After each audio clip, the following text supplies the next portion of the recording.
हाँ जी बच्चों, मुझे पता है कि आपको बहुत ज़्यादा टेंशन हो रही है कि यार क्या होगा, कैसे होगा, कैसे मैं अपकमिंग अटेम्प्ट निकाल पाऊंगा सीए इंटर का। बिल्कुल भी समय नहीं है और आपसे अभी तक पढ़ाई नहीं हुई है, तो अब क्या स्ट्रेटजी रहनी चाहिए, इन सब बातों में हम बात करेंगे। क्योंकि आज मैं आपके लिए टॉपिक लेके आया हूँ, how to clear 101% C inter group 1। कैसे आप अभी भी इस कम समय के अंदर आप 101% अपना सी इंटर ग्रुप 1 का अटेम्प्ट क्लियर कर सकते हैं। तो फटाफट से वीडियो को शेयर कर दीजिए अपने दोस्तों के साथ और फटाफट से वीडियो को लाइक कर दीजिए।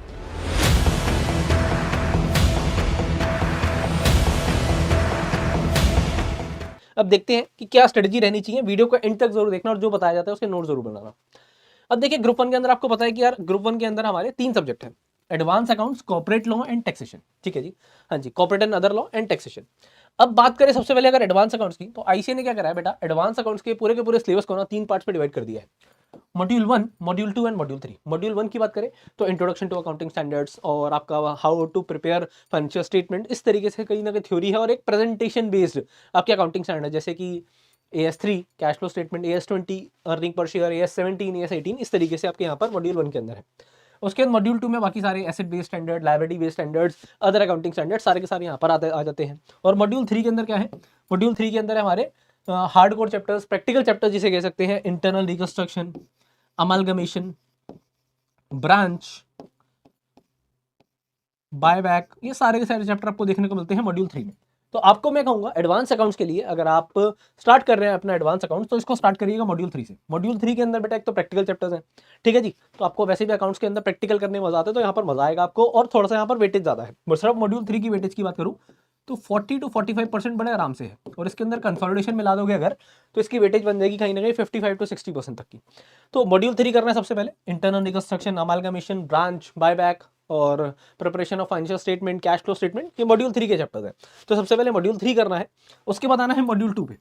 मॉड्यूल 2 के अंदर कौन से चैप्टर कर सकते हैं, मॉड्यूल 2 के अंदर अगर मैं अकाउंटिंग स्टैंडर्ड की बात करूं, जैसे AS2 पहले करिए, देन AS10, हाँ जी, AS12, 13, 16, उसके अलावा 19, ये वाले अकाउंटिंग स्टार्ट करिए। और उसके बाद आप बाकी सारी चीजें कर सकते हैं। अगर आपने पहले ये सारी चीजें कर ली ना, तो आपका ये करते ही आपको लगेगा कि हाँ यार मैं आराम से कर पाऊंगा। अभी करना कैसे है वो भी बताऊंगा। अभी मैंने बताया कि कहाँ से स्टार्ट करना है और कैसे करना है। पहले मॉड्यूल 3 भाई साहब, सबसे पहले कंसेप्ट समझ लिया। कंसेप्ट समझने के बाद अगर आपने उसके क्वेश्चन प्रैक्टिस नहीं करे तो बेटा बात नहीं बनेगी। सर क्वेश्चन प्रैक्टिस कहाँ से करें, कैसे करें, तो बेटा क्वेश्चन प्रैक्टिस के लिए आप आईसीआई के जितने भी क्वेश्चन हैं, आईसीआई के जितने भी क्वेश्चन हैं, बोले मॉड्यूल के अंदर पहले जितने क्वेश्चन है, इलस्ट्रेशन, प्रैक्टिकल क्वेश्चन, बहुत ज्यादा अच्छा मॉड्यूल बनाया है आईसीआई ने। और आपको पता है 30 नंबर के एमसीक्यू भी आने वाले हैं। तो जो भी आप चैप्टर कर रहे हो उसको बहुत अच्छे तरीके से उसको कंसेप्चुअली क्लियर करना, उसके बाद क्वेश्चन प्रैक्टिस करना। क्वेश्चन प्रैक्टिस के बिना काम नहीं चलेगा। आईसीआई के अंदर मॉड्यूल बता दिया, इलस्ट्रेशन, प्रैक्टिकल, इसके अलावा आरटीपी एमटीपी पास एग्जाम्स, आरटीपी एमटीपी पास एग्जाम, ये करने बहुत ज्यादा जरूरी है। इसके अलावा काम नहीं चलेगा। या तो ये कर लो, या फिर मैं हमेशा कहता हूँ परफेक्ट प्रैक्टिस, क्योंकि परफेक्ट प्रैक्टिस में हमने सारे मॉड्यूल के क्वेश्चन, आरटीपी एमटीपी पास एग्जाम सब कुछ डाल दिया है। अगर मैं एडवांस अकाउंट की परफेक्ट प्रैक्टिस की बात करूँ तो आपको ये एडवांस अकाउंटिंग की परफेक्ट प्रैक्टिस देखने को मिलती है।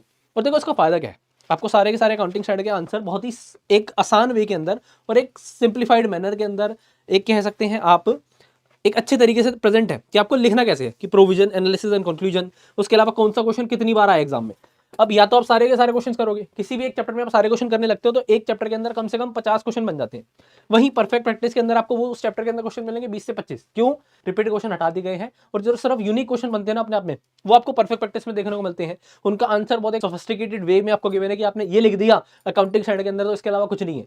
एक भी क्वेश्चन ऐसा नहीं होगा इस परफेक्ट प्रैक्टिस बुक में कि इसके अलावा पेपर बाहर से आ जाए। अगर इसलिए आप देखेंगे, अगर प्रीवियस अटेम्प्ट के कितने भी पेपर आप देख लें उठा के, तो उसमें से जो भी पेपर आया उसमें अगर 120 नंबर का पेपर आता है, तो 110 115 नंबर का आपको परफेक्ट प्रैक्टिस से देखने को मिल जाता है। वो सिर्फ रीजन यही है कि आईसीआई सिर्फ यार अपने उससे ही पूछ रहा है, या तो ये सारा कर लो या परफेक्ट प्रैक्टिस कर लो। परफेक्ट प्रैक्टिस का फायदा ये है कि यार बेस्ट मर्जिंग मिल जाती है, वीडियो सॉल्यूशन मिल जाते हैं, और ये आप हमारी वेबसाइट से परचेस कर सकते हैं, लिंक डिस्क्रिप्शन में गिवन है। तो पहले बताया मैंने एडवांस अकाउंट्स की, भाई साहब सबसे पहले कंसेप्ट करा, उसके बाद क्वेश्चन प्रैक्टिस करी। क्वेश्चन प्रैक्टिस करने के बाद क्या करना है, टेस्ट देना है। टेस्ट बेटा खुद से देके खुद से चेक नहीं करना है, टेस्ट को देना तो खुद से है, खुद से देना ही, कोई और नहीं देगा आपकी जगह। और उसके बाद उसे किसी एक्सपर्ट फैकल्टी से चेक कराना है। अब और हर चैप्टर का टेस्ट देना है, यानी कि आपने अमलगमेशन करा है तो उसका टेस्ट देना है, चाहे आप हमारे स्टूडेंट हैं या किसी और के भी हैं। कहीं भी आप कोचिंग ज्वाइन करते हैं उसमें देखिए कि भाई साहब क्वेश्चन प्रैक्टिस और टेस्ट की वहाँ पर बहुत ज़्यादा रिक्वायरमेंट होती है। और ना कंसेप्ट लेक्चर तो यार आजकल यूट्यूब पे मिल जाते हैं, उसके लिए कहीं से आपको कोर्स खरीदने की जरूरत नहीं है। अगर सिर्फ सोच रहे हो कंसेप्ट करके हो जाएगा तो यूट्यूब से पढ़ लो, पैसा भी वेस्ट मत करना, ठीक है। और सोच रहे हो सही में क्लियर करना है तो क्वेश्चन प्रैक्टिस और उसके बाद टेस्ट जरूर होने चाहिए। टेस्ट बहुत ज़्यादा होने चाहिए, बहुत कम में काम नहीं चलेगा। हर एक चैप्टर के चैप्टर वाइज टेस्ट, उसके बाद पेपर से पहले फुल कोर्स ये सारी देने की बहुत ज़्यादा जरूरत है। आप हमारा कोर्स अगर लेते हैं तो उसके अंदर आपको क्या मिल जाता है, उसके अंदर आपको हर चैप्टर के चैप्टर वाइज टेस्ट मिल जाते हैं जो हमारी फैकल्टी आपको चेक करके देते हैं और उसकी गलतियां बताते हैं। तो ये फायदा है सीएंटर 3.0 लेने का। उसके बाद अगर मैं बात करूं लॉ की, तो लॉ के अंदर कैसे करना है, लॉ के अंदर बेटा अदर लॉ पहले करना है। अदर लॉ आपको पता है 3 चैप्टर है, 30% की वेटेज है, करना बहुत ज्यादा आसान है, बहुत छोटे छोटे चैप्टर हैं। उसके बाद कर लो एलएलपी, 15% की वेटेज है, 45% हो गया। बहुत कम मेहनत में, बहुत कम मेहनत मतलब 15 दिन के अंदर आप आराम से कर सकते हैं, 15 दिन भी नहीं लगेंगे इवन आई कैन से। उसके बाद आना आप कंपनी लॉ पे, और कंपनी लॉ के अंदर चैप्टर 8, 9, 10, 11 पहले ये कर लेना। तो भाई साहब आपका 70% का कोर्स आपने ऐसे कर लिया जो बहुत ज्यादा आसान हो जाएगा। उसके बाद आप जितना टाइम आपके पास बचता है उसके हिसाब से आप बाइफरकेट करते रहिए। बट हाँ, जो पहले कर रहे हो, जो पहले इंपॉर्टेंट चीजें कर रहे हो, तो उसको बहुत अच्छे तरीके से करना कि यार इसमें क्वेश्चन आ गया ना, तो इसमें कहीं से भी क्वेश्चन आ जाए मेरे को कोई दिक्कत नहीं है। लॉ के अंदर बच्चे अटकते क्यों है, क्योंकि वो अपने क्वेश्चन सॉल्व नहीं करते हैं। तो आपको क्वेश्चन सॉल्व, एक एक क्वेश्चन अपने हाथ से लिखना है। लॉ के अंदर अगर आपने रोज 30 मिनट्स राइटिंग प्रैक्टिस की आदत बना ली ना, तो बिलीव मी बेटा, कोई आपको इस जंग को जीतने से और लॉ में अच्छे नंबर लाने से कोई नहीं रोक सकता है। लॉ के अंदर सिर्फ एक ही गाइडेंस है, राइटिंग प्रैक्टिस। रोज 30 मिनट्स अगर आपने आदत बना ली तो बिलीव मी लॉ के लिए सबसे प्यारा और सबसे अच्छा सब्जेक्ट हो जाएगा। उसके बाद बात करूं अगर मैं टैक्सेशन की, टैक्सेशन में बच्चों को बहुत ज्यादा डर लगता है, तो साला ये दुख का खत्म नहीं होता बे। तो बेटा आईसीए ने आपके लिए ये चीजें आसान कर दी है। टैक्सेशन के अंदर जीएसटी पहले होता था 40 मार्क्स का, अब उन्होंने कर दिया 50 मार्क्स का, सिर्फ एक कस्टम ऐड करा है छोटा सा, और बाकी इनकम टैक्स है 50 मार्क्स का। तो पहले जीएसटी पे फोकस कर लो। अगर थ्योरी थोड़ी सी भी अच्छी है ना तो जीएसटी बड़े आराम से हो जाएगा, और यहाँ से आपको 50 में से 40-45 नंबर लाना कोई बड़ी बात नहीं है। अगर आपने थोड़े से भी ध्यान से पढ़ लिया ना, 10-15 दिन ढंग से पढ़ लिया, जीएसटी में आ जाएंगे 40 से 45 नंबर बड़े आराम से। कभी कभी एक्सेप्शन होती है कि जीएसटी का पेपर टफ आ गया और इनकम टैक्स आसान आ गया, but 90% of the cases income tax के अंदर ही बच्चों को डर लगता है, जीएसटी आराम से निकल जाता है। 40-45 नंबर आप जीएसटी में टारगेट करिए। उसके बाद इनकम टैक्स में अगर मैं बात करूं तो 5 हेड्स हैं और उसके अलावा अदर चैप्टर है, और दोनों की वेटेज लगभग बराबर बराबर, यानी कि 25 के यहाँ से आएगा, 25 का यहाँ से आएगा। तो पहले जीएसटी कर लिया, उसके बाद इनकम टैक्स के अंदर आपने अपने 5 हेड्स पे ध्यान दे लिया, और उसके बाद अदर चैप्टर्स पे आए। तो इस तरीके से आपको करना है। अब ये तो हो गया करना क्या है। और टैक्सेशन में जिसको भी डर लगता है, मैंने बताया जीएसटी करना है, और जीएसटी के अंदर भी क्वेश्चन प्रैक्टिस करने हैं। परफेक्ट प्रैक्टिस बुक के अगर आप क्वेश्चन कर लेते तो उसके अलावा कुछ भी जरूरत नहीं है। इनकम टैक्स में अगर आपको मैं एक हैक दूं, एक ट्रिक दूं, तो उसके लिए बेटा ये है, जैसे ही आपके पूरा का पूरा ये सिलेबस खत्म हो जाता है ना इनकम टैक्स का, और आपको लगता है कि यार ये कैसे चलेगा, तो इसको रिवाइज बहुत अच्छे तरीके से करिए। रेगुलर बेसिस पे अपने प्रोविजन निकालिए इनकम टैक्स के अंदर, और रेगुलर बेसिस पे रिवाइज करिए।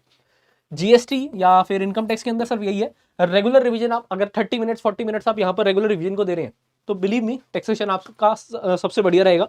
इसके अलावा आप ये कर सकते हैं, आपका जो असेसमेंट ऑफ इंडिविजुअल वाला चैप्टर है एओआई, जैसे आपके चैप्टर पूरा हो जाता है, जैसे आपका सिलेबस पूरा हो जाता है इनकम टैक्स का, आप टारगेट रखिए कि यार रोज ना एक असेसमेंट ऑफ इंडिविजुअल का क्वेश्चन कर लूंगा। तो उससे क्या होगा, रेगुलर बेसिस पे ना आपके प्रोविजन सारे के सारे आपके मल्टीपल टाइम रिवाइज हो जाएंगे। टैक्स को रिवाइज करने का सबसे आसान तरीका है एओआई का क्वेश्चन उठाया, और रोज बेसिस पे 15 दिन तक आपने रोज एक क्वेश्चन अगर खुद से हाथ से बना लिया ना, तो बिलीव मी टैक्स के अंदर सारे प्रोविजन याद हो गए आपको। अब बात करें कुछ टारगेट्स की।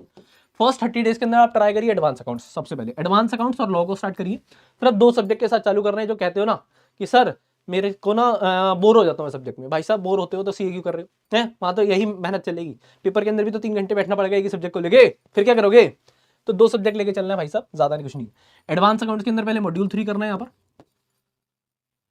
और उसके बाद कुछ अकाउंटिंग स्टैंडर्ड। 70% आपको मान के चलना है कि फर्स्ट 30 डेज में एडवांस अकाउंट और लॉ का एलएलपी मैंने बताया था, प्लस अदर लॉ, और साथ में आप चैप्टर 8, 9 2 चैप्टर लॉ के आराम से हो जाएगा। देखो कोई दिक्कत नहीं है, मैंने सिर्फ इसलिए 2 सब्जेक्ट रखे हैं। 2 सब्जेक्ट रखोगे, एक एक दिन भी टारगेट रखोगे ना अपने कि आज का ही टारगेट, आज का ही टारगेट है, आराम से 30 डेज में आराम से हो जाएगा। 70% के आसपास आपका फर्स्ट 30 डेज में 2 सब्जेक्ट कंप्लीट होते हुए दिखेंगे। नेक्स्ट 30 डेज में क्या करना है, एडवांस अकाउंट सब यहाँ पर बच्चा कुछ कंप्लीट हो जाएगा आपका, ठीक है। जीएसटी यहाँ पर लाना है अब अपने आपको, और 5 हेड्स आपके इनकम टैक्स के बड़े आराम से हो जाएंगे। जीएसटी करने में 10 से 12 दिन लगते हैं। एडवांस अकाउंट का मैक्सिमम पोर्शन आप यहाँ पर कर चुके होंगे, तो यहाँ पर 5-7 दिन देने की जरूरत पड़ेगी maximum. GST and then 5 heads, 5 heads maximum है, अगर 2 या 3 भी हो जाए तब भी चलेगा, ठीक है जी, ठीक है। अभी और इस बीच के अंदर इन 30 डेज के अंदर एडवांस अकाउंट जो पढ़ा है और लॉ पढ़ा है उसको रिवाइज करते रहना, ठीक है। तो यहाँ पर 60 डेज बाद दिखेगा यार आपको कि हाँ यार मेरा ना ऑलमोस्ट सारी चीजें हो गई हैं। नेक्स्ट 30 डेज के अंदर आपको इनकम टैक्स खत्म कर देना है, लॉ के बच्चे कुछ चैप्टर पहले करने हैं, मतलब चैप्टर 8, 9 करा है तो 10, 11 और रिवीजन करनी है। रिवीजन यहाँ पर अब मेन है। उसके बाद आपको सारा का सारा टाइम देना है रिवीजन और टेस्ट। देखो रिवीजन का मतलब क्या होता है, रिवीजन करनी कैसे होती है। रिवीजन एक तो अपने नोट्स को उठा के रिवाइज करना है, दूसरा आप जब पहली बार क्वेश्चन सॉल्व कर रहे थे, आप परफेक्ट प्रैक्टिस के क्वेश्चन सॉल्व कर रहे थे, उसमें मार्क करते चलिए कि यार ये क्वेश्चन ना मेरे को डिफिकल्ट लग रहा है, मेरे को इसका पॉइंट डिफिकल्ट लग रहा है। रिवीजन के टाइम पे सिर्फ उस क्वेश्चन को हाथ से करने की जरूरत होती है, ठीक है जी। इसके अलावा आप टेस्ट देने से पहले रिवीजन करेंगे, तो टेस्ट देने से पहले, जब फुल कोर्स टेस्ट देने से पहले रिवीजन करेंगे, तो आपने जो चैप्टर वाइज टेस्ट दिया है उसमें जो गलती आई है उसको फुल कोर्स देने से पहले जरूर रिवाइज करिए। तो रिवीजन के टाइम पे आपको पता होना चाहिए कि मेरी कहाँ गलतियां हैं, मेरी क्या गलतियां हैं जिसको मेरे को ठीक करना है, तो वो होती है रिवीजन। आप सोचो कि यार मैं सिर्फ अपना कोई भी चैप्टर उठाऊंगा, अपने नोट्स उठाऊंगा, रिवाइज करूंगा, हो गया रिवीजन, ऐसा नहीं होता। या सारे क्वेश्चन कर लूंगा, भाई साहब ना, इतना टाइम नहीं है। आपको अपनी गलतियों पे पॉइंट आउट रखना पड़ेगा कि गलतियां कैसे पता लगेंगी, टेस्ट पेपर से पता लगेंगी, जब मैं पहली बार क्वेश्चन सॉल्व कर रहा हूँ जो नहीं बन रहा है उससे पता लगेंगी, तो वहीं से हो पाएंगी चीजें। फुल कोर्स एमटीपी ट्राई करिए, मिनिमम पेपर से पहले 5 फुल कोर्स टेस्ट दीजिए जो चेक कराए आप, और हर टेस्ट के बाद ये आपसे उम्मीद होनी चाहिए, आपसे अपना एक वादा होना चाहिए कि हर टेस्ट के बाद कम से कम 10 से 15 नंबर में इंक्रीज करूंगा। टेस्ट दिया, उसके बाद उसे एनालाइज करो, जब वो चेक करके आता है, अच्छा मेरी गलती यहाँ पर है, अच्छा मेरे को ये वाला कंसेप्ट नहीं आता, अच्छा मेरे को ये वाला आता है, यहाँ पर मेरी कह सकते हैं सिली मिस्टेक हो गई। तो ऐसी गलतियां जब एनालाइज करोगे तो नेक्स्ट टेस्ट में ऑटोमेटिकली उसमें से जब आपने कुछ गलतियों पे काम कर लिया तो वो गलतियां नहीं होंगी, तो 10-15% नंबर बढ़ गए। 5 एमटीपी के बाद आप देखेंगे, अगर आपने 5 भी दिए तो कम से कम 30 to 40% तक का इंक्रीज होगा, 30% तक का मिनिमम इंक्रीज होगा।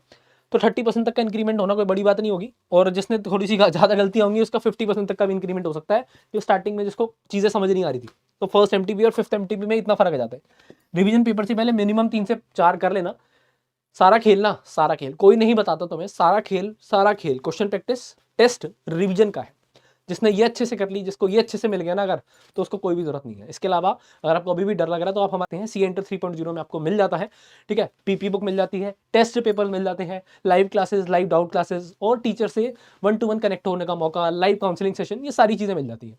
तो अगर अभी भी डर लग रहा है, अभी भी लग रहा है कि यार कैसे होगा, क्यों होगा, तो फटाफट से CA Inter 3.0 में एनरोल हो जाओ। और अगर नहीं भी हो रहे हो तो अपनी पढ़ाई को अच्छे तरीके से करो, क्वेश्चन प्रैक्टिस करो, टेस्ट दो, रिवीजन करो, सारी चीजें बढ़िया होंगी, कोई दिक्कत नहीं है।